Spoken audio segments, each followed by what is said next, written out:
You know, Lego has not been releasing any small builds for Castle in quite some time, but I want to show you how it is possible to build a complete Lego set that will fit in with your fantasy castle theme for under $20. And I'm going to show you how I did that this week right now. I am Tom Bray since 1954, and welcome back to my YouTube channel. I've been building the Shire. I took a break from that this week because I didn't really have time to build multiple bags, which is what I'm trying to do, build like 2 bags at a time. But I knew I wanted to build something, and I've had my eye on the Ninjago small dragon sets for quite some time, and I've been curious about them. So this week, I built set number 71829, which is called Lloyd's Green Forest Dragon. It's 128 pieces. And it's a green dragon, and I was very curious how this came together and whether it was just kind of a slapdash, simple kid set, or whether there was some real interest in the construction here, and if it would keep my interest and be something that I thought I could work into my fantasy castle lore. So first of all, like most of these dragon build sets, it has basically a core torso. And so you kind of build that first. And then you sort of branch out in a very clever way to build the sections of the tail. And as you can see, there are kind of green jewels that are kind of very simple. They're triangular, jewels. Clear. They're the kind of pieces that you might find in the new Oz sets, the Wicked sets, kind of that color.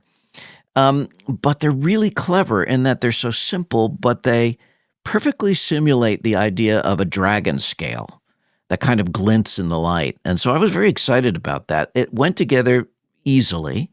That little tail section was just really fun to put together. And then there are some attachments you will eventually put the wings on for.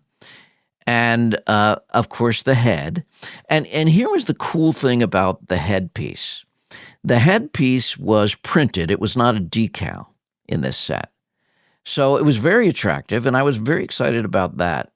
Now, this particular dragon has a kind of a saddle feature where it's designed to hold an Ninjago figure minifig. I didn't put together any of the Ninjago minifigs. I'm going to save those pieces to use to build custom things at some other date. Instead, I used a skeleton figure because it would integrate into my lore, which I'll show you in a moment. And then, of course, after you attach that head, there are legs to put together. And the legs are very cleverly engineered with claws.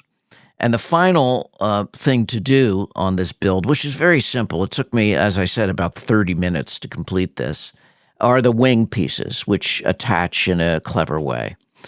Now, the only kind of small gripe I have about this, and it's really user error, it's not anything to do with this set, is I had a hard time getting this set to stand up at first on its legs until I finally figured out the balance of it, and that those claws were kind of key to making the thing stand up. But I was very, very impressed with this set. I just think it's really, really cool looking. There's a very cool kind of flag that flies in the back of the dragon, in back of the seat where you put the dragon pilot, if you will. All in all, it's very pleasant. For as far as construction goes. And from a senior builder's perspective, I really had no problem at all with this. I did have some conceptual problems in attaching the claws, just about, what direction they went in, but I finally figured it out, and it's more me than anything else. I got it to stand up nicely on the table, and I just think for under $20, I mean barely under $20, but for under $20, it's a winner. And it can easily be integrated into a fantasy castle theme, particularly since it's a dragon. It also came with a tiny little baby dragon, which I thought was really cute. So all in all, with the amount of minifigs it comes with and the fact that it has that cute little dragon and the set is very cleverly engineered. I'd say this was well worth $20, and it's worth a look. And it fit in with my lore. And so why don't we do that right now? Let's check in with King Cuthbert and see how he's doing. The Chronicles of Cuthbert, being an accounting of the times after the fall of the kingdom. Part 2.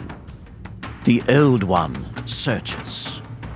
After the kingdom of Cuthbert fell to the evil Old One's forces, Cuthbert, with the help of his old friend the wizard Gandalf the Grey, hid in the Shire amongst the hobbits.